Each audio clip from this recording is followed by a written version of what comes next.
Friends, मेरा नाम है उत्कर्ष सिंह और मैं स्वागत करता हूँ आपका हमारे इस प्यारे चैनल संघर्ष पर एसक्यू बेस्ड सीरीज को हम आगे बढ़ाते हैं। चलिए, तो आज एक प्यारा सा सवाल आपके लिए। सवाल क्या है कि आपके पास एक सर्कल है, ठीक है, जिसके अंदर आपने एक स्क्वायर बनाया है। सर्कल की रेडियस आर है, ठीक है, पहले वाले सर्कल की रेडियस आर है कुछ, ठीक है। अब इस स्क्वायर के अंदर आपने एक और सर्कल बनाया, बन जा, ठीक है, मान लीजिए सर्कल है। फिर इसके अंदर एक और स्क्वायर बनाया और ऐसे ही आप करते चले गए। फिर एक सर्कल बनाया, फिर एक स्क्वायर बनाया, ठीक है, ऐसा करते चले गए। तो ठीक है, तो लेट इसके अंदर आपके पास n स्क्वायर्स है, एस एन, ठीक, देखा n मतलब है कितने स्क्वायर्स है, ठीक है। अगर n की वैल्यू 1 रखूं तो पहले एक स्क्वायर है, और s जो डिनोट कर रहा है, s डिनोट कर रहा है एरिया, ठीक है, s डिनोट कर रहा है एरिया। जैसे एक स्क्वायर था तो उसका जो एरिया आएगा तो s1 से डिनोट कर दोगे, ठीक है, ठीक है। दूसरा स्क्वायर s2 आएगा अंत वाला, तो उसको s2 से डिनोट कर दोगे। तो आपको बेसिकली जब n टेंड्स टू इनफाइनाइट होगा तो s1 plus s2 plus s3 plus dot dot dot ऐसे नहीं बताना है, ठीक है। मतलब n टेंड्स टू इनफाइनाइट होगा तो आपको सारे स्क्वायर्स आ रहे हैं उनका एरिया का सम बताना है। बस समझ में, जितने स्क्वायर्स बन रहे हैं, इनफाइनाइट स्क्वायर्स बनेंगे, ऐसे धीमे धीमे होते जाएंगे छोटे छोटे, उन सभी के एरिया का सम बताना है। तो ट्राई करिए प्लीज सवाल को। n टेंड्स टू इनफाइनाइट आपको सबका सम बताना है, ट्राई कर लीजिए आराम से। तो आई होप आप लोगों ने ट्राई कर लिया होगा। अब मेरी बारी, चलिए, तो चलिए बात समझते हैं। जो मैंने पहले सर्कल बनाया तो इसका एरिया आर, एरिया बोले रेडियस आर थी, है ना। इसके अंदर एक स्क्वायर बनाता हूँ,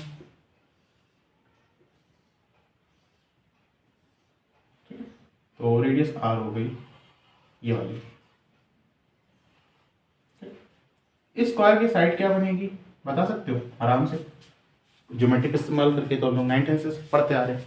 ये आर है, ये आर है, चाहे ये वाली प्रॉपर्टी लगा दो सर्कल की, ये आर है और ये तो 45 डिग्री हो गई होगा, है ना। क्यों होगा? अरे स्क्वायर का सेंटर से करते हो तो एक डायगोनल कितना बनाता है एरिया साइड के साथ, 45 डिग्री बनाता है ना, इसलिए। यानी कि ये आर है, ठीक है, तो ये कितना होगा भाई, आर कॉस 45 डिग्री, यानी कि ये आधा आर बाई रूट 2 होगा। मेरी वीडियो आ रही है, दिख रहा है क्लियर? हाँ लगभग। तो आर बाई रूट 2 होगा, मतलब इतना पार्ट, तो इतना पार्ट कितना होगा 2 इंटू आर बाय रूट 2, यानी कि आर रूट 2। तो पहले स्क्वायर की जो साइड बन रही है कितनी बन रही है, आर रूट 2 बन रही है पहले स्क्वायर की, ठीक। तो यहाँ पे मैं लिखता चलता हूँ एक सीक्वेंस में, आर रूट 2 बन रही है पहले स्क्वायर की साइड। तो इसका एरिया जो बन रहा होगा कितना बन रहा होगा, 2r स्क्वायर बन रहा होगा। नीचे एरिया लिख देता हूँ, ऊपर साइड लिख देता हूँ, ठीक है। पहला बात समझ में। चलो इसके अंदर एक सर्कल बनाते हैं, तो यहाँ पे मैं दिखा देता हूँ। यहाँ पर कौन सी साइड लेंथ वाला है, जो पहला स्क्वायर आपने बनाया था, यानी कि आर रूट 2 वाला। अब इसके अंदर आप एक सर्कल बनाओगे,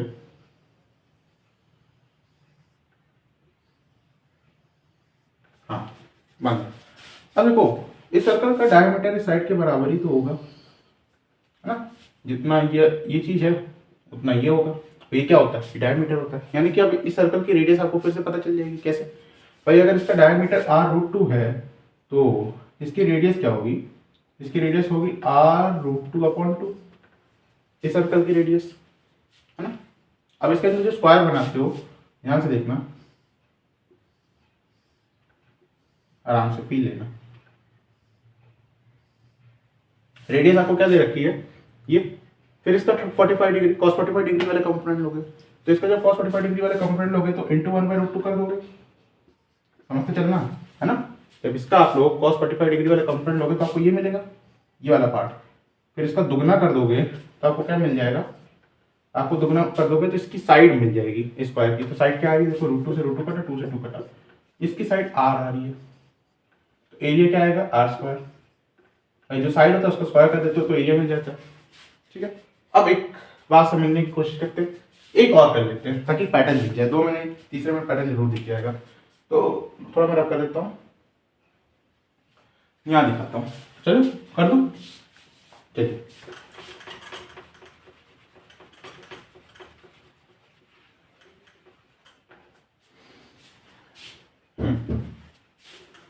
चलिए, तो कहाँ तक पहुंचे, आर तक पहुंचे। अब आपके पास स्क्वायर की साइड क्या आ गई है, ध्यान से देखना, ये आर आ चुका है। अब इसके अंदर एक सर्कल बनाते हो, ठीक, इसका डायमीटर वापस से साइड के बराबर, यानी कि इसकी रेडियस क्या हो जाएगी r/2।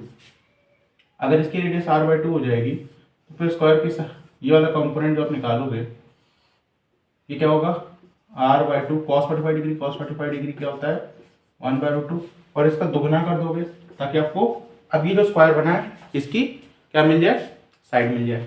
ठीक है, तो 2 से 2 कटा, इसके जो साइड मिल रही है वो आपको r/√2 मिल रही है, और इसका जो एरिया मिल रहा है r²/2 बन रहा है। तो मेरे ख्याल से अब सीक्वेंस आपको दिख गया होगा। ठीक है, तो अब आगे करने की जरूरत नहीं है, 3 में सीक्वेंस आपको दिख चुका है। क्या हुआ, देखो एरिया से मतलब है, वो तो मैंने ऐसे दिखा दिया था। एरिया क्या हो रहा है 2r² है था, फिर r² हुआ, फिर r²/2 हुआ। क्या जीपी नहीं बन रहा है, बिल्कुल जीपी बन रहा है, बस अपना काम इतना ही था। तो कॉमन रेशियो इसका जो r आता है, कॉमन रेशियो क्या आ रहा है, वही आधा आ रहा है, आधा आधा होता जा रहा है, बस काम खत्म है। इसको रख कर दूं,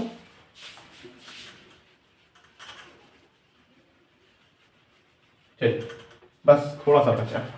तो इसका बस जीपी है, इसका सम बताओ, इनफाइनाइट जीपी का सम तो आपको पता होगा। तो पहला टर्म 2r² अपॉन, भाई इनफाइनाइट जीपी का सम क्या होता है a/1 - r। ठीक है, r की वैल्यू 1 से छोटी होनी चाहिए। ठीक है, हाँ जी, तो a/1 - r, r की वैल्यू यहाँ पे 1/2 आ रही है, तो 1/2 ऊपर जाके 2, 4r², ये आपका आंसर होगा। ठीक है, तो कुछ ज़्यादा सवाल में था नहीं, बस आपको जीपी वाला कंसेप्ट मिक्स कर दिया था, आपको पता लगाना था, मतलब डरना नहीं था, एक एक करके देखना था, कुछ पैटर्न जरूर बनेगा। पैटर्न दिख गया, एरिया जो हो रहा है जीपी में आ रहा है, और जिसका कॉमन रेडियस आधा होता जा रहा है, मतलब हाफ है। ठीक है, नेक्स्ट सवाल रख दूंगा।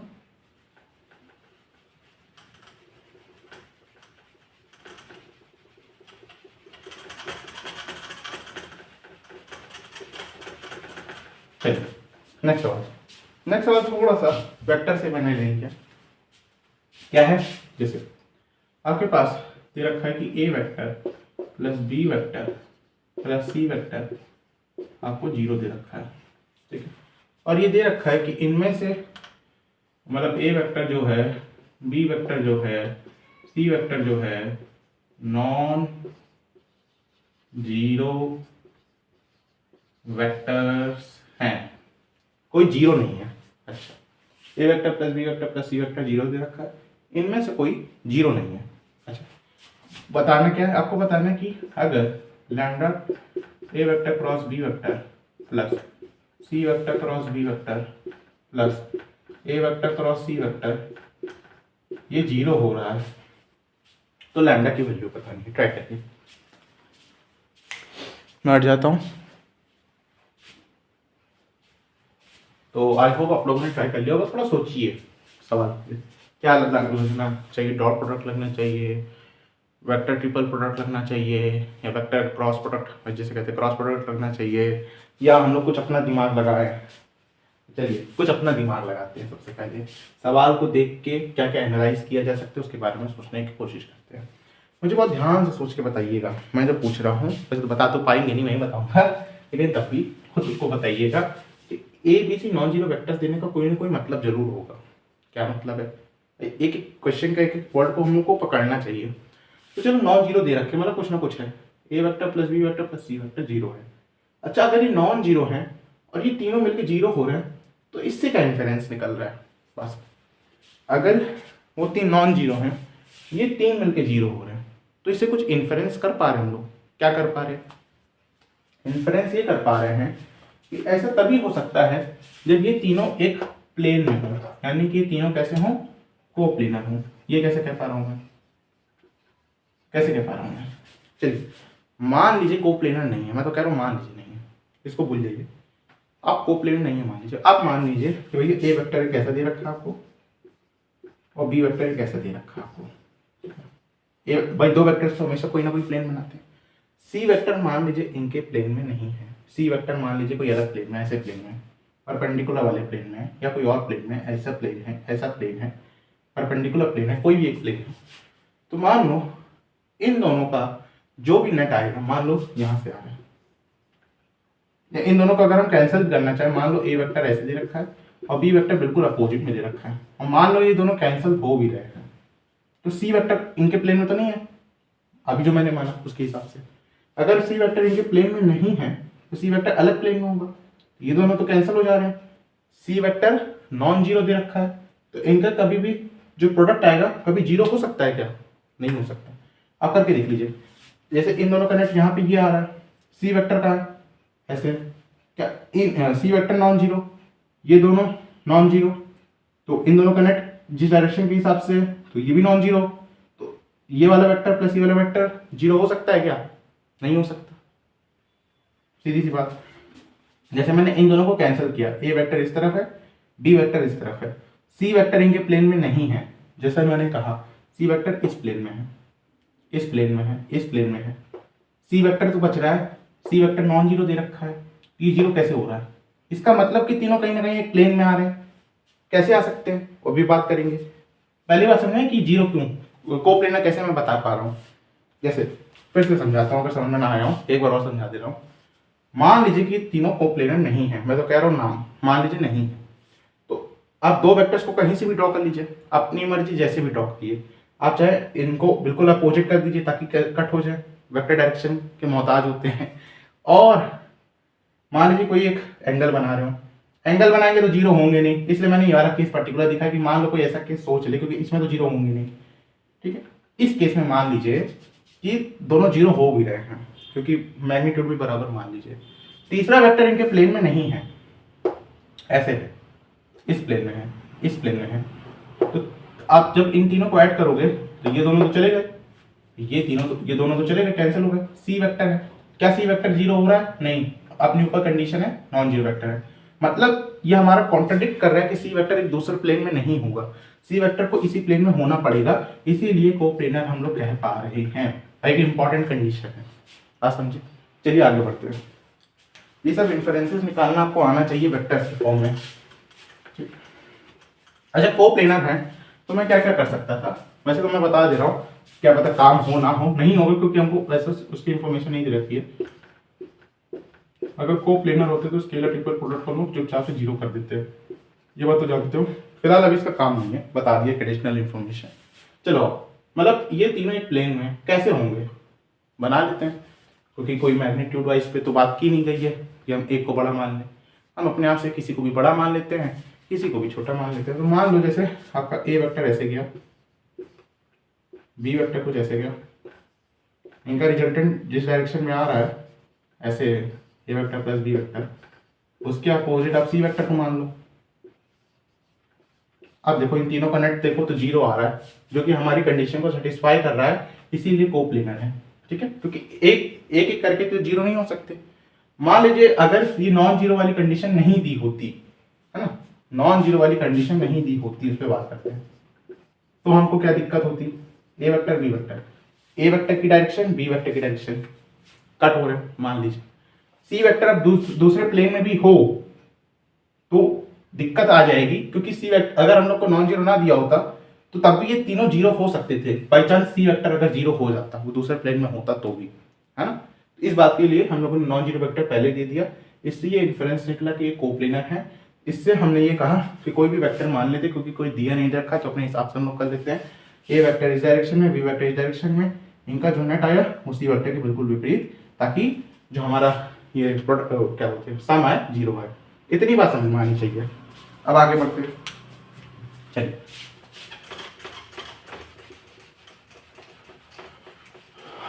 अब आगे क्या समझना है, अब हमसे ऐसा कुछ पूछा गया, अब जो मैंने दे रखा उसके हिसाब से डायरेक्शन सोचिए आप लोग। मतलब जैसे कि क्या दे रखा है, A vector cross B vector, तो क्रॉस लेना आता है ना, इसके अलाउंग रखिए, क्रॉस करिए, तो एक बाहर की तरफ वेक्टर आ रहा है, मेरा अंगूठा बाहर की तरफ आ रहा है। अच्छा ध्यान से देखना, ए वेक्टर क्रॉस बी वेक्टर मैं लिख देता हूँ ताकि याद रहे। ए वेक्टर क्रॉस बी वेक्टर यहाँ बाहर लिख देता हूँ, बाहर की तरफ है,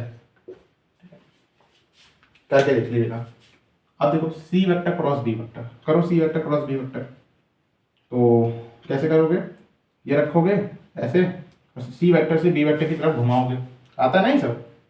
सी वेक्टर पे रखा, बी वेक्टर की तरफ घुमाया, तो अंदर की तरफ आ रहा है अंगूठा मेरा, वापस से लिख लेता हूँ मैं, सी वेक्टर क्रॉस बी वेक्टर अंदर की तरफ। बहुत दिनों बाद हिंदी में लिख रहे हैं चलिए, अब ए वेक्टर क्रॉस सी वेक्टर, अंगूठा ए वेक्टर ऐसे करिए, हाथ इसके ए वेक्टर के लॉन्ग, फिर सी वेक्टर की तरफ घुमाइए, फिर अंदर की तरफ आ रहा है, यानी कि ए वेक्टर क्रॉस सी वेक्टर अंदर की तरफ। आप कुछ और भी कर सकते थे, कुछ फिर से कह रहा हूँ, आप ए वेक्टर बी वेक्टर की डायरेक्शन ऐसे ना मान के आप कुछ ऐसा भी मान सकते थे, मैं दिखा दे रहा हूँ। आप मान लेते ए वेक्टर ऐसे जा रहा है, आप मान लेते सी वेक्टर ऐसे जा रहा है, इनका नेट ये आ रहा है, इसके अपोजिट बी वेक्टर आ रहा है, आप इसके हिसाब से भी कर सकते हैं, क्योंकि कुछ दे नहीं रखा है, हम इसके हिसाब से कर रहे हैं, कोई दिक्कत नहीं है। आप ये भी मान सकते हैं, आप ये भी मान सकते हैं, और भी कुछ मान सकते हैं, ठीक है। आप देख सकते हो कि बी वेक्टर सी वेक्टर का नेट इसके अलाउंग अपोजिट आएगा, आप ऐसे मान सकते हो, कुछ भी मान सकते हो, तो सही होना चाहिए। तो उसके हिसाब से जो मैंने ये सब चीजें निकाली वो देखा। अब देखो अगर ये जीरो हो रहा है, अगर ये जीरो हो रहा है, बात समझना, अगर ये जीरो हो रहा है तो देखो दो अंदर की तरफ वेक्टर्स आ रहे हैं और एक बाहर की तरफ वेक्टर आ रहा है। अच्छा प्लेन में आ रहे हैं ना, क्योंकि दो अंदर की तरफ आ रहे हैं और एक बाहर की तरफ आ रहा है, प्लेन में आ रहे हैं ना, बस में दो अंदर की तरफ सेम डायरेक्शन में, अंदर की तरफ एक डायरेक्शन हुई ना, अंदर की तरफ दो सेम डायरेक्शन में आ रहे हैं, एक बाहर डायरेक्शन में आ रहा है, तो एक प्लेन में तो आया। भाई मैं कहूँ दो वेक्टर इस डायरेक्शन में आ रहे हैं, एक ऐसे ऐसे, एक वेक्टर बाहर की तरफ, एक प्लेन ही तो बन रहा है असल में। तो अगर ये हो रहा है और ये जीरो के बराबर हो रहा है तो कैसे पॉसिबल है, मुझे बताना। अगर ये हो रहा है तो ये कैसे होगा भाई, जीरो के बराबर तभी पॉसिबल हो सकता है जब ये वाला वेक्टर इन दोनों के बराबर हो। भाई अगर ये वेक्टर एक दे रखा है, ये एक वेक्टर दे रखा है, ये वेक्टर दे रखा, ये तीनों जीरो हो रहे हैं, यानी कि ये वेक्टर का जो मैग्नीट्यूड होगा इन दोनों को जोड़ने के बाद जो बनेगा उसके बराबर होगा, ये तो बोल सकते हो, ठीक है। बाहर वाले का मैग्नीट्यूड दो अंदर वालों के बराबर होगा। अब मैग्नीट्यूड कैसे निकाले, निकालने की जरूरत ही नहीं है, सोचो दिमाग बस हो चुका है खेल, कोशिश लगभग हो चुकी है, खेल खत्म है। कैसे दिखाऊं, चलो देखते हैं। अच्छा एक काम करो, मजेदार बात है, यहाँ पे जो मैंने ये वाला केस बनाया है एक बार इसको लिखिए, इसको लिखिए, करिए करिए, ये चलो यहीं दिखा देते हैं, यहाँ दिखा दे, अरे दिखा दे, यहीं दिखा देते हैं, तो दिक्कत आएगी, कोई दिक्कत नहीं आएगी। यहाँ से आप देखो ए वेक्टर क्रॉस सी वेक्टर आपका एक आएगा, है ना, ए वेक्टर क्रॉस सी वेक्टर आएगा। तो यार मैं कैसे दिखाऊं, कैसे दिखाऊं, मैं यहीं पे दिखा देता हूँ, ज़्यादा सही रहेगा, चाहे तो जैसे भी दिखा दे। अब बस आखिरी फील दिलानी बाकी रह गई है, बाकी आपका खेल हो चुका है। मैं क्या दिखाना चाह रहा हूँ, मैं ये दिखाना चाह रहा हूँ कि यहाँ पे अगर मैं क्रॉस करता हूँ, नहीं क्रॉस करना सही नहीं रहेगा,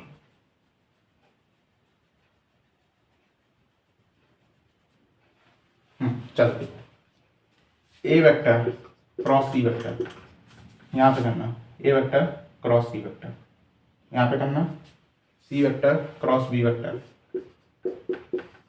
और यहाँ पे करना ए वेक्टर क्रॉस सी वेक्टर हो गया, सी वेक्टर क्रॉस बी वेक्टर हो गया, और कौन सा बचा, ए वेक्टर क्रॉस बी वेक्टर, ए वेक्टर क्रॉस बी वेक्टर। इस हिसाब से एक एग्जाम्पल दे रहा हूँ।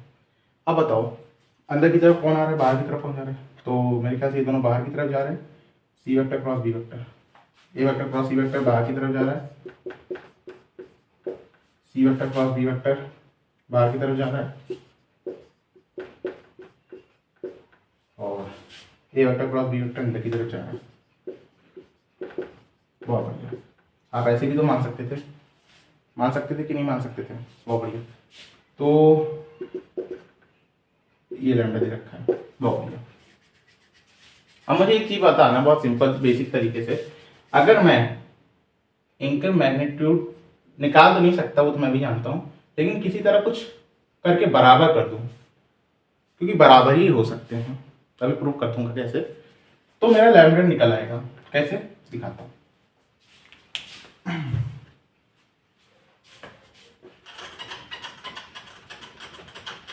अरे ये क्या है, चलो कोई नहीं, पहली इक्वेशन उठाइए, A vector plus B vector plus C vector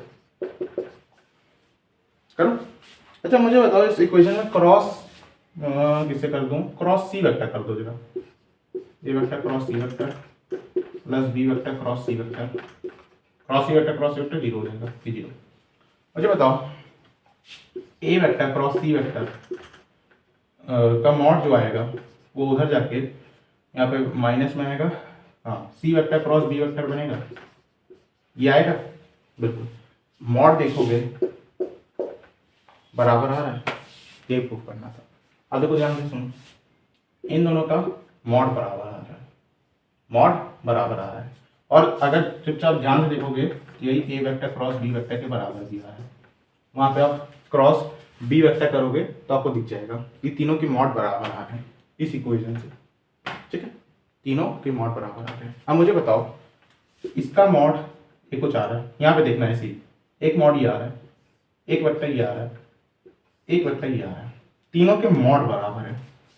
बहुत बेसिक सी बात पूछ रहा हूँ मैं, ठीक है, एक वेक्टर इस दो वेक्टर अंदर की तरफ आ रहे हैं, एक वेक्टर बाहर की तरफ आ रहा है, तीनों के मॉड बराबर है। तो भाई अगर मुझे बताना है कि ये चीज़ जीरो हो रही है, ये पूरी चीज़ जीरो हो रही है, तो मुझे यहाँ पे इस वेक्टर के मैग्नीट्यूड को कितना करना पड़ेगा, सीधी सी बात बताइएगा, इस वेक्टर के मैग्नीट्यूड को मुझे कितना करना पड़ेगा, दुगना, है ना। इसके मैग्नीट्यूड को मैं थोड़ा सा दुगना कर देता हूँ ताकि अब जीरो हो जाए। भाई पहले कुछ बच रहा था इस डायरेक्शन में, अब वो वाला जो एक्स्ट्रा मैग्नीट्यूड बढ़ा है वो भी जीरो कर देगा। तो कितना किया, दुगना किया, दुगना किया, तो ये जो लैम्डा की वैल्यू आ रही है ये कुछ नहीं, ये दुगना ही आ रही है, यानी कि 2 आ रही है। बात समझ में आई, पूरा एग्जाम्पल करके दिखाया है। एक बार सोच लीजिए, मैं क्या करके मैं समझा देता हूँ। पहले आपको कोप्लेन में कैसे वो समझाया अच्छे से, ठीक है। तो उसमें सबसे इंपॉर्टेंट कंडीशन थी कि ये तीनों नॉन जीरो दे रखे हों तभी कोप्लेनर हो सकते हैं। फिर उसके बाद मैंने क्या किया, मैंने देखा कि अगर मुझे लैम्डा निकालना है तो कुछ ना कुछ इक्वेशन तो बनानी पड़ेगी। फिर मैंने देखा कि यहाँ से वापस वही आ रहा है तो यहाँ पे कोई फायदा हुआ नहीं। देखो मैं भी चेक करता हूँ, ऐसे नहीं कि मैं सब देख के आ रहा हूँ, मैं भी चेक किया, ऐसे कुछ नहीं हुआ मुझे यहाँ से फायदा। फिर मैंने इस इक्वेशन का इस्तेमाल किया, फिर मैंने क्या किया, A vector cross C vector plus B vector cross C vector बराबर जीरो, यहाँ से मैंने किया। इससे मैं इस कंक्लूजन पे आया कि तीनों के मॉड बराबर आ रहे हैं, दो अंदर की तरफ है एक बाहर की तरफ है, हो रहे हैं जीरो। अगर मॉड बराबर आ रहे हैं तो जीरो नहीं हो सकते, हमें किसी वेक्टर को मदद करनी पड़ेगी। यहाँ पे मदद इसकी करनी है, A vector cross B vector की, तो इसके मैग्नीट्यूड को अगर हम दुगना कर दें तो जीरो होगा। मैग्नीट्यूड को दुगना करने के लिए हमें लैम्डा को 2 रखना पड़ेगा। बात समझ में आंसर आ गया। तो इन क्वेश्चंस को ट्राई करते रहिए, खेलते रहिए, हंसते रहिए, पढ़ते रहिए। ओम साई राम।